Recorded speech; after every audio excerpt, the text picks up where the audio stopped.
A racist police officer assumes that a black man in the park is a criminal and arrests him for no reason. Afterwards, the officer realizes that he has just arrested an FBI agent. Marcus Davis sat on a weathered bench in Riverside Park, the late afternoon sun casting a warm glow over the lush greenery. He turned a page in the book he was reading, momentarily losing himself in the quiet rustle of leaves and the distant laughter of children playing. The park was one of his favorite places, a small sanctuary in a bustling city where he could clear his mind and escape the demands of his job. Today, though, his thoughts were interrupted. Across the park, Officer Brian Harkins patrolled the area, his sharp eyes scanning the surroundings. He had walked this beat for over 2 decades, and in his mind, he knew this city better than anyone. When he noticed Marcus sitting alone on the bench, something in his gut stirred, a feeling he had learned to trust over the years. A black man, sitting alone, too calm, too composed. Suspicion prickled at the edges of his thoughts. Never seen him around here before, Brian muttered under his breath. He stopped walking and watched Marcus for a moment, trying to place the feeling. There had been reports of a suspect fitting a general description that matched Marcus, a vague, flimsy lead. But it was enough for Brian. Marcus felt the weight of someone's gaze and looked up from his book. He noticed Brian standing a distance away, staring at him with a look that was all too familiar. Marcus had been in situations like this before. He could read the officer's expression easily, prejudice masquerading as concern, a suspicion that had no basis other than the color of his skin. But Marcus didn't flinch. Instead, he closed his book slowly, marking the page with a finger, and met Brian's gaze. Brian's grip on his baton tightened. He saw the way Marcus looked at him, steady, unafraid. It unnerved him. "Let's see what this guy's up to," Brian muttered as he started walking towards Marcus, his posture stiffening with each step. He didn't like how Marcus was looking at him, didn't like the calmness, the lack of fear. It was unsettling. Marcus watched Brian approach, keeping his expression neutral. He knew what was coming and had seen it many times before. The situation was already loaded, and he knew that how he responded in the next few moments could determine how it played out. He wasn't in the mood for this today, but he also wasn't going to give the officer any reason to escalate the situation. "Afternoon," Brian said as he reached the bench. His tone was polite, but there was an edge to it. Marcus could hear the underlying suspicion. "Afternoon," Marcus replied, his voice calm and even. He kept his hands visible, resting them on the closed book in his lap. "What brings you out here today?" Brian asked, his eyes scanning Marcus's face, then flicking to the book. He was fishing for something, anything, to justify the feeling gnawing at him. "Just enjoying the park," Marcus said. "It's a nice day." Brian nodded slowly, though he wasn't really listening. He was more interested in what Marcus wasn't saying, in what he could dig out from beneath the surface. "You from around here?" Marcus smiled slightly, though it didn't reach his eyes. "I've been around." The non-answer didn't sit well with Brian. He shifted his weight, his stance becoming more confrontational. "Mind if I see some ID?" Marcus's smile faded. This was the point where things could go sideways. He knew his rights, knew he wasn't obligated to show ID just for sitting in a public park, but he also knew that refusing could escalate the situation quickly. Still, he wasn't going to let this officer intimidate him. "Am I under arrest?" Marcus asked, his tone measured. He met Brian's gaze without flinching. Brian bristled at the question. There was that calmness again, that refusal to be intimidated.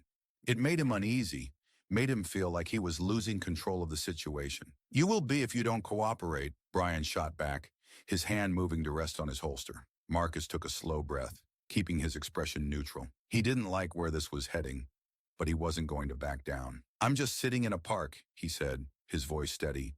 "Is there a law against that?" Brian's patience was wearing thin. "You fit the description of someone we're looking for," he said, though even he knew how weak the excuse sounded. He stepped closer, looming over Marcus. Marcus didn't move. He held Brian's gaze, refusing to give him the reaction he was looking for. "And what description is that?" Marcus asked quietly. Brian's jaw tightened. He didn't have a good answer, and he knew it. But admitting that would mean losing face, losing control. He wasn't about to let that happen. "Don't get smart with me," he snapped. "Show me some ID now." For a moment, the two men locked eyes, the tension thickening between them. Marcus knew he could push back and could assert his rights. But he also knew that doing so could make this situation even more dangerous. He decided to comply for now. Without a word, he reached into his pocket, slowly, deliberately, and pulled out his wallet. Brian watched every movement closely, his body coiled like a spring. When Marcus handed over his ID, Brian snatched it out of his hand and glanced at it. The name didn't mean anything to him, but that didn't matter. He'd already made up his mind. "Stand up," Brian ordered, stepping back to give Marcus room. Marcus sighed inwardly, but did as he was told, rising slowly from the bench. He kept his hands visible, not wanting to give Brian any reason to claim he felt threatened. "Turn around," Brian said, pulling out a pair of handcuffs. Marcus felt a surge of frustration, but pushed it down. He turned around, letting Brian cuff him without resistance. He could hear people nearby, could feel their eyes on him, but he stayed calm, knowing that the worst thing he could do now was give in to anger. As Brian tightened the cuffs around Marcus's wrists, he couldn't shake the feeling that something was off, that he was making a mistake. But his pride wouldn't let him stop now. He grabbed Marcus's arm and started leading him towards the patrol car parked nearby. Marcus didn't say a word as they walked, his mind already shifting to what would come next. He wasn't worried about himself. He knew who he was, knew that this officer would find out soon enough, but he couldn't help but feel a deep weariness, a tiredness that went beyond this one encounter. It was the exhaustion of knowing that, despite all his accomplishments, all his efforts, he was still seen as just another black man in the eyes of too many people like Officer Brian Harkins. As they reached the patrol car, Brian opened the back door and guided Marcus inside, the tension still hanging in the air. Marcus settled into the seat, the cold metal of the handcuffs biting into his wrists. He looked out the window as the car pulled away from the park, watching the trees blur past, wondering how this day, like so many others, had gone so wrong. The patrol car's engine hummed as Officer Brian Harkins drove Marcus Davis toward the precinct. Brian's grip on the steering wheel was tight, his knuckles white as he processed what had just happened. He didn't like the way Marcus had looked at him back there in the park, calm, unafraid, like he knew something Brian didn't. It gnawed at him, made him question his instincts, but his pride wouldn't let him admit that. Marcus sat quietly in the back seat, his hands cuffed behind him. The city streets blurred by, but his mind wasn't on the passing scenery. Instead, he was focused on what would happen next. He knew the system, knew how quickly things could escalate if he wasn't careful, but he also knew his own power, the authority that came with his position, an authority that Officer Harkins had no idea about. As they neared the precinct, Brian glanced at Marcus in the rearview mirror. "What were you really doing in that park?" he asked, his voice edged with suspicion. Marcus met Brian's eyes in the mirror, his expression unreadable. "I told you," he replied calmly. "I was just reading," Brian scoffed. "A guy like you, just sitting around reading? You expect me to believe that?" Marcus raised an eyebrow. "A guy like me?" he repeated, his tone measured. Brian hesitated for a moment, realizing the slip in his words. But instead of backing down, he doubled down. "You don't look like someone who spends his afternoons reading in the park," he said, trying to justify his actions. Marcus didn't respond immediately. He let the silence stretch, the tension in the car thickening. When he finally spoke, his voice was cool, controlled. "And what does someone like me look like, officer?" Brian didn't answer. He couldn't. He knew what he was implying, knew how it sounded, but he wasn't about to admit that to Marcus or to himself. Instead, he focused on driving, his frustration mounting as Marcus's calm demeanor continued to unsettle him. The car pulled into the precinct's parking lot, and Brian parked near the entrance. He got out first, then opened the back door and helped Marcus out, the cuffs still digging into Marcus's wrists. As they walked toward the building, Brian's thoughts raced. He needed to figure out what to do next. This wasn't how arrests were supposed to go. The suspect was supposed to be scared, compliant, not composed, and challenging him with every word. Inside the precinct, the usual buzz of activity filled the air. Officers filing reports, phones ringing, the hum of conversation. Brian led Marcus through the main hall, ignoring the curious glances from other officers. He didn't want to explain himself just yet, not until he was sure of his next move. They reached the booking area, and Brian signaled for Marcus to stand by the processing desk. The officer behind the desk, a young man named Officer Jenkins, looked up, surprised to see Brian bringing someone in. "What's this about?" Jenkins asked, his eyes flicking to Marcus, then back to Brian. "Caught him acting suspicious in the park," Brian replied, his tone clipped. He handed over Marcus's ID, still unwilling to admit that he didn't have a solid reason for the arrest. Jenkins glanced at the ID, then back at Marcus.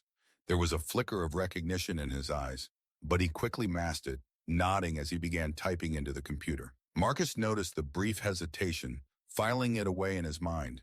The recognition was subtle, but it was there. Someone in this precinct knew who he was. Captain Bennett's in her office, Jenkins said as he handed the ID back to Brian. You'll need to take him to her. Brian stiffened slightly. Captain Laura Bennett was known for being tough but fair, a stickler for procedure. He hadn't planned on involving her so soon, but he didn't have a choice. All right, Brian said, his voice tight. He turned to Marcus, his grip firm on Marcus's arm. Let's go. Marcus walked beside Brian, his expression still unreadable. As they approached Captain Bennett's office, he could sense the tension in Brian, the uncertainty that the officer was trying so hard to hide. It was the first crack in the armor, and Marcus noted it with quiet satisfaction. Brian knocked on the door, then opened it when he heard Captain Bennett's voice from inside. The office was neat, organized, with a large desk in the center and shelves lined with books and files. Captain Bennett, a woman in her early 40s with sharp eyes and a no-nonsense demeanor, looked up from her paperwork as they entered. Officer Harkins, she said, her tone neutral. What's this about? Brian stepped forward, guiding Marcus into the room. Caught this guy in the park, Captain. He was acting suspicious. Wouldn't cooperate when I asked for ID. Captain Bennett's gaze shifted to Marcus, and for a split second, there was a flicker of recognition, just like Jenkins. But she quickly masked it, her expression turning professional. Is that so? She said, her voice even. Marcus met her eyes and saw the recognition there. He knew that Captain Bennett was aware of who he was, but she was playing it carefully, waiting to see how Brian would handle the situation. That's right, Brian continued, oblivious to the silent exchange between Marcus and Bennett. I brought him in for questioning. Captain Bennett nodded slowly, her eyes narrowing slightly. I see. And did you have probable cause to arrest him? Brian hesitated, feeling the ground beneath him start to shift. He wouldn't cooperate, Captain, he repeated, though it sounded weaker this time. Captain Bennett leaned back in her chair, studying Brian carefully. Officer Harkins, why don't you step outside for a moment? I'd like to speak with Mr. Davis alone. Brian blinked, taken aback by the request. But Captain, outside, Harkins, Bennett said firmly, leaving no room for argument. Reluctantly, Brian released Marcus and stepped out of the office, closing the door behind him. As soon as he was gone, Captain Bennett's demeanor shifted slightly, becoming less formal. Mr. Davis, she said, her voice calm, I apologize for this misunderstanding. Marcus allowed himself a small smile. No need to apologize, Captain. You're just doing your job. Bennett sighed, glancing at the closed door. I'm aware of who you are, but I'd appreciate it if we kept that under wraps for now. I need to handle this situation carefully. Marcus nodded. Of course, I'm not here to cause trouble, Captain. I just want to make sure things are handled properly. They will be, Bennett assured him. I'll speak with Officer Harkins and deal with this appropriately, but I have to ask, why didn't you just tell him who you are? Marcus's smile faded, replaced by a more serious expression. Because it shouldn't matter, Captain. My identity shouldn't be the reason he decides to treat me with respect. Captain Bennett considered his words, then nodded in understanding. You're right, it shouldn't matter. But unfortunately, it does to some people. The room fell silent for a moment, the weight of the situation hanging in the air. Finally, Captain Bennett stood up. I'll call Officer Harkins back in. We'll resolve this. Marcus nodded again, watching as Captain Bennett moved to the door. The confrontation wasn't over, but he knew he had the upper hand now. The truth would come out soon enough, and Officer Harkins would have to face the consequences of his actions. As Captain Bennett opened the door, Brian stepped back inside, his expression wary. He could sense that something had shifted, but he didn't know what. He glanced at Marcus, who stood calmly, waiting. Mr. Davis here is not the man you are looking for. You'll release him immediately. Brian blinked, the words taking a moment to sink in. What? But Captain, he... Immediately, officer, Bennett repeated, her voice leaving no room for argument. Brian hesitated, then finally reached for the keys to unlock Marcus's handcuffs. His hand shook slightly as he did so, the realization of his mistake beginning to dawn on him. As the cuffs clicked open, Marcus rubbed his wrists, giving Brian a measured look. Thank you, officer, he said, his tone calm but carrying an undertone of finality. Brian swallowed hard, unsure of what to say. You're free to go, he muttered, stepping back. Marcus nodded and turned to Captain Bennett. I'll be in touch, Captain, he said quietly. There's still a lot to discuss. Captain Bennett nodded in return, understanding the weight behind his words. I look forward to it, Mr. Davis. With that, Marcus walked out of the office, leaving Brian standing there, sinking feeling in his gut. The confrontation was over, but the consequences were only beginning. Brian Harkins sat at his desk in the precinct, the tension in his body refusing to dissipate. He had barely been able to concentrate since Captain Bennett had released Marcus Davis. The unease gnawed at him, deepened by the fact that he still didn't understand what had just happened. He knew he had made a mistake, but the full extent of it was still out of reach. The silence of the precinct around him was both comforting and unnerving, a space for his thoughts to spiral. Suddenly, the sound of footsteps approaching his desk snapped him out of his reverie. He looked up to see Captain Bennett walking toward him, her expression serious. Brian's stomach tightened. He knew this wasn't going to be a casual conversation. "Officer Harkins, my office. Now," Captain Bennett said, her tone leaving no room for argument. Brian stood up immediately, trying to suppress the nervousness that was beginning to creep into his demeanor. He followed her to the office, each step feeling heavier than the last. Once inside, Captain Bennett closed the door behind him and gestured for him to sit. Brian hesitated for a moment before sitting down. He could feel the tension in the room, the unspoken weight of what was coming. Captain Bennett moved behind her desk, took a deep breath, and then sat down across from him, her sharp eyes fixed on his. "Officer Harkins," she began, her tone measured but stern. "Do you have any idea who Marcus Davis is?" Brian shook his head, his confusion deepening. "No, Captain. Just some guy in the park." Captain Bennett leaned forward, her gaze never leaving Brian's. "Marcus Davis isn't just some guy in the park. He's a special agent, one of their top agents, in fact." The words hit Brian like a physical blow. His eyes widened in shock, the implications of what he had done crashing down on him. "An FBI agent?" he repeated, his voice barely above a whisper. "That's right," Bennett said, her voice firm. "And more than that, he's highly respected within the Bureau. His arrest is going to have serious consequences, not just for you, but for this entire precinct." Brian's mind raced, trying to piece together what this meant. He had profiled and arrested an innocent man, a federal agent no less, based on nothing more than his own biased assumptions. The enormity of his mistake began to settle in, bringing with it a cold, creeping dread. "I didn't know, Captain," Brian said, his voice shaky. "I didn't know who he was." "That's the problem, Harkins," Bennett replied, her tone still firm. "It shouldn't have mattered who he was. Your actions were based on assumptions and prejudices, not on any real evidence. You can't arrest someone just because they don't look like they belong in a park." Brian wanted to argue, to defend himself, but the words wouldn't come. Deep down, he knew Captain Bennett was right. He had let his biases guide his actions, and now he was facing the consequences. "What happens now?" Brian asked, his voice low, almost resigned. Captain Bennett sighed, leaning back in her chair. "For now, you're being placed on temporary leave while we investigate this incident. I've already spoken with the higher-ups, and they're not happy, to say the least. There will be an official review, and depending on the outcome, you could face disciplinary action, up to and including termination." Brian's heart sank.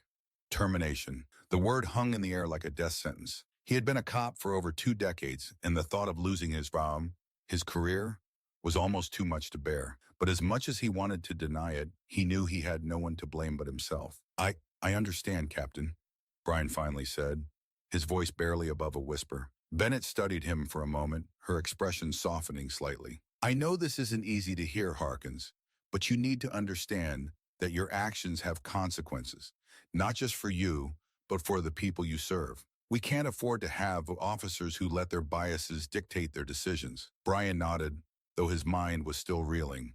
The reality of his situation was starting to sink in, and with it came a flood of regret. He had always prided himself on being a good cop, someone who upheld the law and protected the community. But now all of that was in jeopardy because of one careless, prejudiced decision. Captain Bennett stood up, signaling that the conversation was over. "You're dismissed, Officer Harkins. I'll notify you when the review is scheduled." Brian stood up as well, feeling the weight of the world on his shoulders. "Thank you, Captain," he mumbled, before turning and walking out of the office. As he left the precinct, the familiar sights and sounds that had once brought him comfort now felt distant, almost alien. He walked to his car in a daze, the reality of his situation pressing down on him like a heavy fog. He had been a cop for so long that he didn't know who he was without the badge. The thought of losing it, of being branded as a failure, terrified him. But beneath the fear, there was something else, an unfamiliar sense of doubt.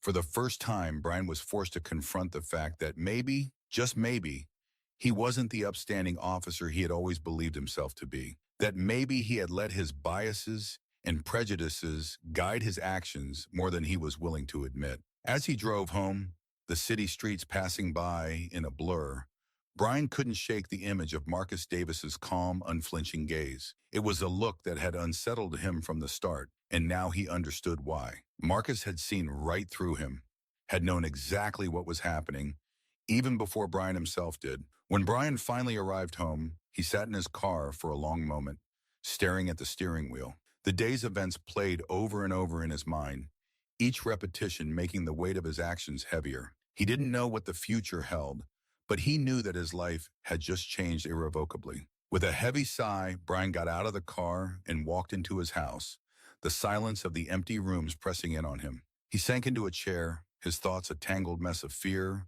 regret, and uncertainty. For the first time in a long while, he didn't know what to do next.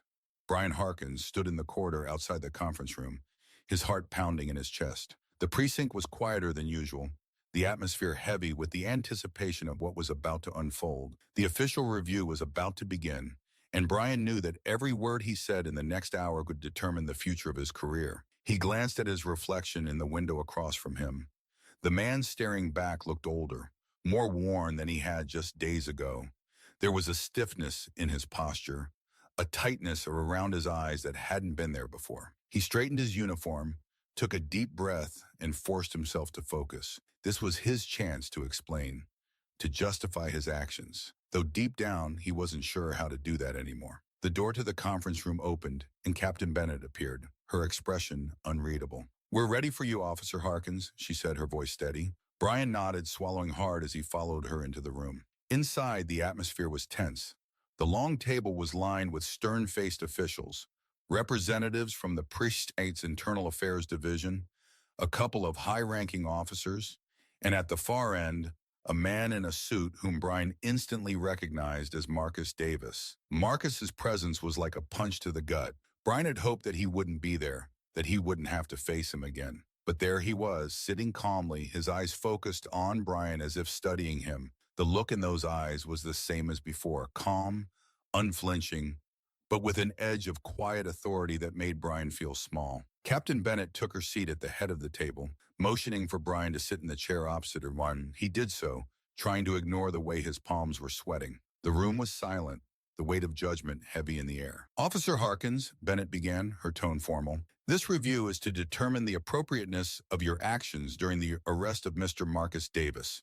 We will go over the events leading up to the arrest, your conduct during the arrest, and the consequences that have followed. Do you understand the gravity of this situation?" "Yes, Captain," Brian replied, his voice low but steady. He glanced briefly at Marcus, who was watching him intently, before returning his focus to Bennett. "Good," Bennett said, nodding. "Let's start with the incident report. According to your statement, you arrested Mr. Davis because you believed he was a suspect in a recent series of robberies. Is that correct?" Brian nodded. "Yes, Captain. I saw him in the park, and he matched the description we had.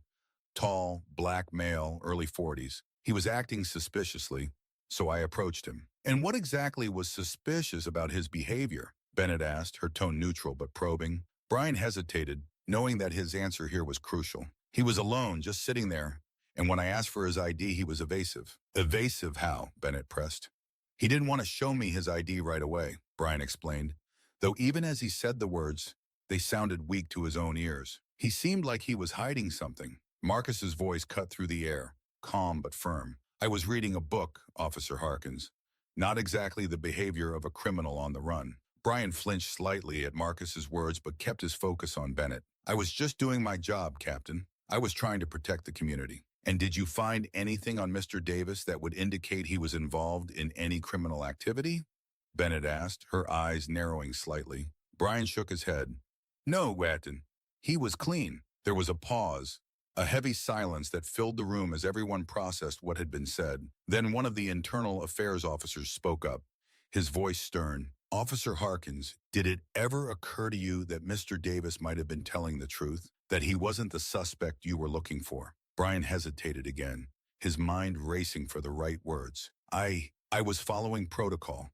We're trained to be cautious, to assume that someone might be dangerous until proven otherwise. But did you consider that your assumptions might have been influenced by factors other than protocol?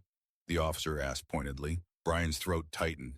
He knew what they were getting at, and he knew there was no good answer. I didn't mean to profile him, he said, his voice faltering slightly. I was just doing my job. Marcus leaned forward slightly, his gaze still fixed on Brian. Your job is to protect and serve, Officer Harkins, not to judge people based on their appearance. Brian met Marcus's eyes, and for a moment he felt a surge of defensiveness, but it was quickly followed by a wave of guilt. He had been in law enforcement long enough to know when he was wrong, and this was one of those times. Captain Bennett cleared her throat, drawing the room's attention back to her. Officer Harkins, this review isn't just about what happened that day. It's about the mindset that led to your actions. We need to ensure that every officer in this precinct is upholding the values of fairness and justice. This isn't just about you, it's about the integrity of the entire police force. Brian felt a sinking feeling in his gut. He knew that this wasn't just about whether or not he had made a mistake, it was about whether he was fit to continue wearing the badge. The realization hit him hard, and for a moment he struggled to find his voice. I understand, Captain, he finally said, his voice barely above a whisper. I didn't mean to. I didn't want to. He stopped, the words choking in his throat. Captain Bennett softened slightly, though her tone remained firm. We all make mistakes, Harkins, but it's how we deal with those mistakes that define us. You need to think very carefully about the kind of officer you want to be. There was another long pause, the weight of the situation pressing down on everyone in the room. Then Marcus spoke again, his voice calm but carrying a weight of authority. Captain Bennett, may I say something? Bennett nodded. Of course, Mr. Davis. Marcus stood up, his presence commanding the attention of the room. He looked directly at Brian, his expression serious but not unkind. I understand that being a police officer is a difficult job. You are under constant pressure, and sometimes that pressure can lead to bad decisions. But we can't allow those bad decisions to go unchecked. This isn't just about holding Officer Harkins accountable. It's about ensuring that something like this doesn't happen again. Brian listened, his heart heavy. He knew Marcus was right, but the truth of it was hard to swallow. He had spent his entire career believing he was doing the right thing. But now he was faced with the reality that his actions had caused harm, that his biases had blinded him to the truth. Marcus continued, his voice steady. I'm not here to ruin anyone's career, but I am here to make sure that the next time an officer encounters someone like me, they think twice before making assumptions. This is an opportunity for change, and I hope that this precinct will take it seriously. Captain Bennett nodded, her expression thoughtful. Thank you, Mr. Davis. Your words are noted. Marcus sat down again, his gaze still on Brian. There was no malice in his eyes, but there was a firmness, a resolve that made it clear he wouldn't tolerate any further injustice. Captain Bennett looked at Brian, her tone softer but still authoritative. Officer Harkins, you'll remain on temporary leave while we continue this review. I suggest you take this time to reflect on what's been said here today. We'll reconvene in a few days to discuss the next steps. Brian nodded numbly, the weight of everything pressing down on him. Yes, Captain, he said quietly. The meeting was adjourned, and as the officials began to file out of the room, Brian remained seated, his mind racing. He had come into this review hoping to defend himself, to justify his actions, but now all he could think about was how wrong he had been. The realization was like a cold, hard truth that he couldn't escape. As the last of the officials left the room, Brian stood up slowly, his movements heavy with the burden of his thoughts. He glanced at Marcus one last time, and for a moment their eyes met. There was no animosity in Marcus's gaze, just a quiet determination, a resolve to see justice done. Brian looked away, unable to hold Marcus's gaze any longer. He knew that he had a lot to think about, a lot to come to terms with. And as he walked out of the conference room, the weight of his actions and their consequences hung over him like a dark cloud. Captain Laura Bennett sat in her office, staring at the stack of reports on her desk. Each piece of paper represented a fragment of the truth she was trying to piece together. The internal investigation into Brian Harkins's conduct was underway, and it was her responsibility to ensure that every detail was thoroughly examined. She rubbed her temples, feeling the tension in her shoulders. The precinct had always prided itself on maintaining high standards, but this incident had shaken that foundation. Whatever the outcome, Bennett knew that the investigation would have far-reaching consequences, not just for Brian, but for the entire department. Taking a deep breath, she reached for the first report, the initial witness statements from the park. She had already read them multiple times, but each reread added weight to the growing evidence against Brian. The witnesses, all park-goers present during the arrest, described the event with stark clarity. Their accounts were consistent. Brian had approached Marcus Davis with an assumption that he was a criminal, without hesitation and without attempting to de-escalate. Bennett turned to the next report, the body cam footage. She had watched it several times, each viewing more uncomfortable than the last. The footage was clear and unambiguous. Brian's voice, his tone, and his body language reflected the assumptions he had made from the moment he saw Marcus. The aggression in his approach, the way he had disregarded Marcus's attempts to explain, the force he used during the arrest, it was all there, laid bare for anyone to see. A knock at the door pulled Bennett from her thoughts. She looked up to see Detective Harper, her second in command for the investigation, standing in the doorway. "I've got the last of the witness interviews," Harper said, holding up a file, "and I've scheduled Marcus Davis for later this afternoon." "Thanks, Harper," Bennett replied, taking the file. "How's it looking?" Harper sighed, running a hand through his graying hair. "Not good, Captain. Most of the witnesses are pretty clear about what they saw. And from what I can tell, the body cam footage backs them up." Bennett nodded grimly. "I was afraid of that." "Are we bringing Brian in for another round of questions?" Harper asked. "Yeah," Bennett said, leaning back in her chair. "Let's see if he's ready to talk more openly about what happened." Harper nodded and left the office, leaving Bennett alone with the file. She flipped it open and began reading the new witness statements. They were consistent with the others. Brian had acted aggressively from the start, and it was clear that Marcus had been trying to defuse the situation. But Brian hadn't listened. As Bennett finished reading, she felt a deep sense of unease.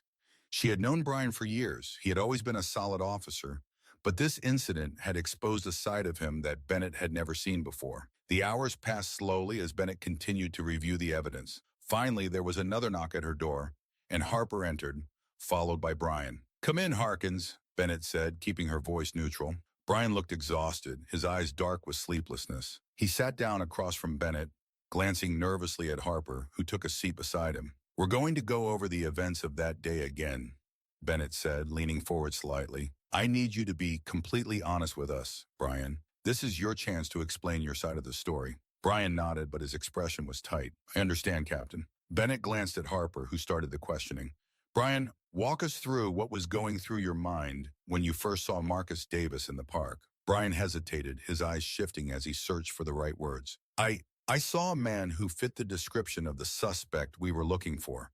It was a high-pressure situation, and I had to make a quick decision." "And what made you so sure he was the suspect?" Harper pressed. "He matched the description," Brian repeated, his voice more defensive now. "We were looking for a black male around his height and build. He was acting suspiciously, like he was trying to hide something." Bennett could hear the strain in Brian's voice, the way he was grasping at justifications. "Brian, the witness statements and the body cam footage tell a different story. They show that Marcus Davis was cooperative, that he tried to explain who he was, but you didn't listen." Brian shifted uncomfortably in his seat. "He was trying to throw me off, to buy time. I was just following my training, Captain." "Your training," Bennett repeated, her tone sharp. "Brian, your training doesn't excuse racial profiling. It doesn't excuse the fact that you escalated a situation that didn't need to be escalated." Brian opened his mouth to respond, but Bennett held up a hand to stop him. "Look, Brian, I'm not here to argue with you. I'm here to find out the truth. The evidence we've gathered so far isn't in your favor. It shows that you made assumptions based on race and that those assumptions led to an unjust arrest." There was a long silence as Brian processed Bennett's words. Finally, he spoke, his voice low. "I didn't mean for any of this to happen. I was just trying to do my job." Bennett sighed. "I know, Brian, but intent doesn't change the impact of your actions. This isn't just about you. It's about what your actions represent and how they affect the people we're supposed to protect." Before Brian could respond, there was another knock at the door. Harper stood and opened it, revealing Marcus Davis, who stepped into the room with a calm, composed demeanor. "Mr. Davis, thank you for coming in," Bennett said, standing to shake Marcus's hand. Marcus nodded, his expression neutral. "Of course, Captain." Bennett motioned for Marcus to take a seat, then turned back to Brian. "Brian, we're going to hear from Mr. Davis now. I want you to listen carefully." Brian nodded, though he couldn't meet Marcus's eyes. Bennett gestured for Harper to begin. Mr. Davis, can you describe your encounter with Officer Harkins from your perspective? Marcus's voice was steady. I was at the park, enjoying my day off, when Officer Harkins approached me. He was aggressive from the start, demanding to see my ID and questioning me like I was already guilty of something. I tried to explain that I was an FBI agent, that there must have been some mistake, but he didn't listen. He cuffed me, pushed me to the ground, and treated me like a criminal. Brian flinched at Marcus's words, but he remained silent, his gaze fixed on the table in front of him. Harper continued, did you feel that Officer Harkins's actions were influenced by your race? Marcus didn't hesitate. Absolutely. I could see it in his eyes, the way he looked at me, the assumptions he made before I even had a chance to speak. I've dealt with this kind of thing before, but it's different when it comes from someone who's supposed to protect and serve. Bennett could see the impact of Marcus's words on Brian, the way his shoulders slumped slightly, the way he seemed to shrink into himself. But still, Brian said nothing. Thank you, Mr. Davis, Bennett said. I appreciate your honesty. Marcus nodded, then stood to leave. As he reached the door, he paused and turned back to Brian. I don't hold any personal grudges, Officer Harkins, but I hope you can take this as an opportunity to learn, to understand the impact of your actions. It's not just about what you intended. It's about how those intentions play out in the real world. With that, Marcus left the room, leaving a heavy silence. Bennett looked at Brian, who was still staring at the table. Brian, this investigation isn't just about finding out what happened. It's about making sure it doesn't happen again. We have to do better for the people who serve and for ourselves. Brian nodded slowly, but there was no fight left in him. The weight of the evidence, the words of Marcus Davis, and the reality of his actions were all starting to sink in. But whether or not he was ready to fully confront that truth remained to be seen. Take the rest of the day, Brian, Bennett said quietly. We'll reconvene tomorrow. Brian stood, his movements stiff, and left the office without another word. As the door closed behind him, Bennett felt a heavy sense of responsibility settle on her shoulders. This investigation was just the beginning. There was still much work to be done, both within the department and beyond. But for now, all she could do was continue to piece together the truth and hope that it would lead to real change. Captain Laura Bennett sat in her office, the final report of the investigation lying closed on her desk. The conclusion was clear, and the decision had been made. But that didn't make the task ahead any easier. She glanced at the clock, knowing Marcus Davis would be arriving soon. The conversation they were about to have felt like a turning point, not just for Brian Harkins, but for the entire department. A soft knock at the door signaled Marcus's arrival. Bennett stood and smoothed the front of her uniform, preparing herself for the conversation. Come in, she called. The door opened and Marcus entered, his expression calm and composed as usual. He gave Bennett a polite nod before taking a seat across from her. Thank you for coming, Mr. Davis, Bennett began, sitting down as well. Of course, Marcus replied, his tone steady. I assume the investigation is complete? It is, Bennett confirmed, leaning forward slightly. After reviewing all the evidence, the witness statements, the body cam footage, and the interviews, it's been decided that Officer Harkins will be terminated from his position. Marcus nodded slowly, taking in the information. I appreciate the thoroughness of the investigation, Captain, but I have to ask, do you believe this decision will lead to real change within the department? Bennett paused, choosing her words carefully. I believe it's a step in the right direction. Brian Harkins' actions were unacceptable, and his termination sends a clear message that racial profiling and the abuse of power will not be tolerated. But I also know that firing one officer isn't enough to address the deeper issues at play. Marcus's gaze remained steady as he replied, You're right. This is about more than one officer. It's about the culture within the department, the training officers receive, and the biases that can influence their decisions in the field. If we don't address those underlying factors, incidents like this will keep happening. Bennett nodded, appreciating Marcus's candor. I agree. This incident has brought to light the need for systemic change, and I'm committed to making that happen. We're already working on revising our training programs to include more comprehensive education on racial bias and de-escalation techniques. We're also planning to implement more rigorous oversight and accountability measures. That's a good start, Marcus said, a hint of approval in his voice. But it's going to take more than just policy changes. It's about changing the mindset of the officers, helping them understand the impact their actions have on the communities they serve. That's not something that can be achieved overnight. I know, Bennett admitted. It's going to be a long and difficult process. but it's necessary if we want to rebuild trust and ensure that what happened to you doesn't happen to someone else. Marcus leaned back in his chair, his expression thoughtful. I've been in law enforcement long enough to know that change doesn't come easy, especially when it involves confronting uncomfortable truths. But I'm willing to work with you, Captain, to help make those changes. This isn't just about me. It's about creating a safer, more just system for everyone. Bennett felt a surge of respect for Marcus. Despite everything he had been through, he was still willing to engage, to push for the reforms that were so desperately needed. I appreciate that, Mr. Davis, Bennett said sincerely. Your experience and insight will be invaluable as we move forward, and I want you to know that your voice will be heard. Marcus nodded. Thank you, Captain. I'm not looking for any special treatment. I just want to make sure that this department becomes the best version of itself. That's what the community deserves, and that's what the officers deserve too. Bennett couldn't agree more. You're right, and I promise you, we're committed to making that happen. The room fell into a comfortable silence for a moment, both of them reflecting on the weight of the conversation. The decision to fire Brian Harkins was just the beginning.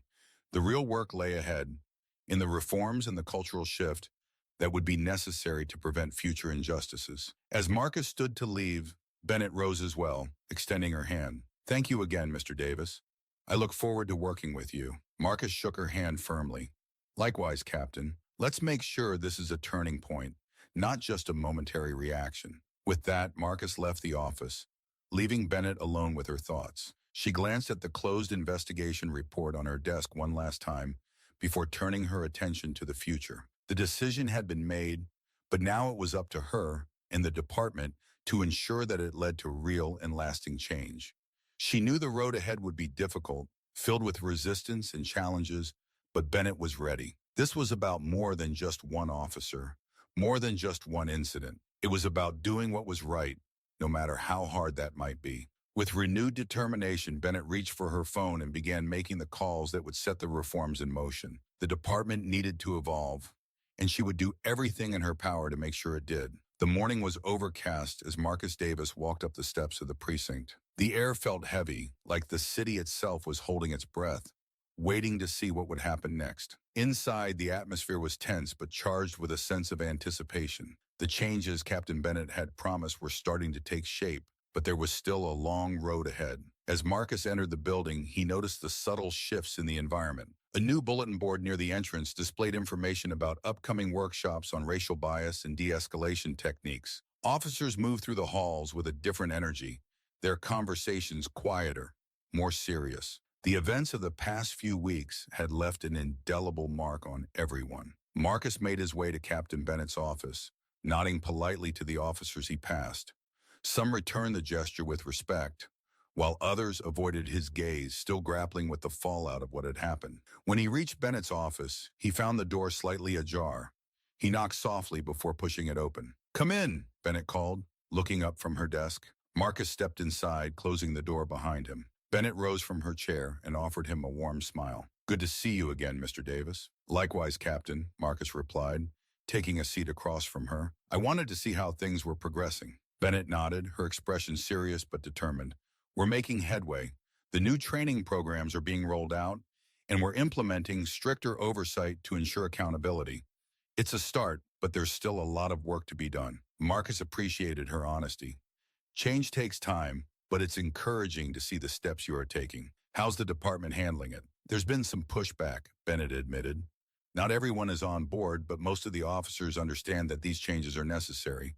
We've had a few difficult conversations, but I'm hopeful that we're moving in the right direction." Marcus leaned forward slightly, his gaze intent. "That's good to hear. It's important to keep the momentum going, to make sure these changes are more than just a response to one incident." "Agreed," Bennett said. "This is about building a new foundation for how we operate, one that's rooted in fairness and respect for everyone we serve." As they spoke, the door to the office opened again, and Brian Harkins stepped inside. His face was drawn, his eyes shadowed with exhaustion. He was dressed in plain clothes, a cardboard box in his hands. It was clear he was here to collect the last of his belongings. "Captain," Brian greeted Bennett stiffly, avoiding eye contact with Marcus. "Brian," Bennett replied, her tone neutral. For a moment, the room was silent, the air thick with unresolved tension. Brian finally turned to Marcus, his expression tight. Mr. Davis, I just wanted to say, I didn't mean for things to turn out like this. Marcus met his gaze calmly.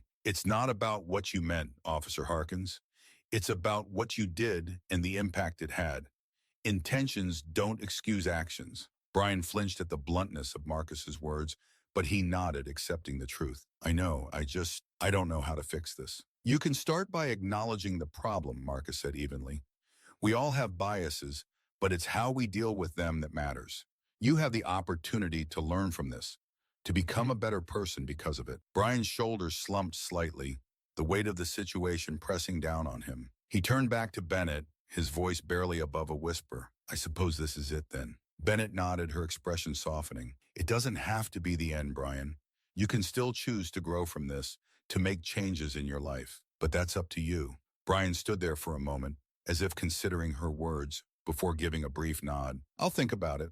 He paused, then added, Good luck, Captain. And to you as well, Mr. Davis. With that, Brian turned and left the office, the door closing behind him with a soft click. Bennett and Marcus watched him go, both lost in their thoughts. Do you think he'll be okay? Marcus asked after a moment. Bennett sighed, leaning back in her chair. I hope so, but it's out of our hands now. All we can do is focus on the work in front of us. Marcus nodded in agreement, and there's plenty of that. They sat in silence for a few moments, the weight of their conversation hanging in the air. Finally, Marcus stood, extending his hand to Bennett. Thank you for everything, Captain. I appreciate your commitment to making things right. Bennett shook his hand firmly. Thank you, Mr. Davis. Your involvement has been invaluable. We're in this together. With that, Marcus turned and left the office, making his way through the precinct one last time.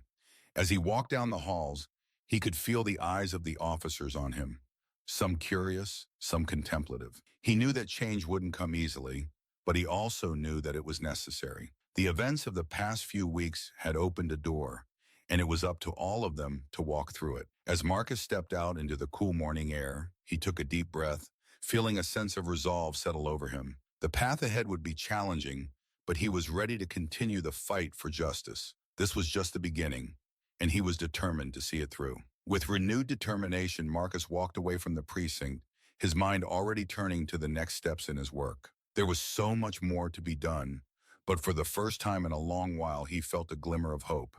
Change was coming, and he would be there to help guide it every step of the way.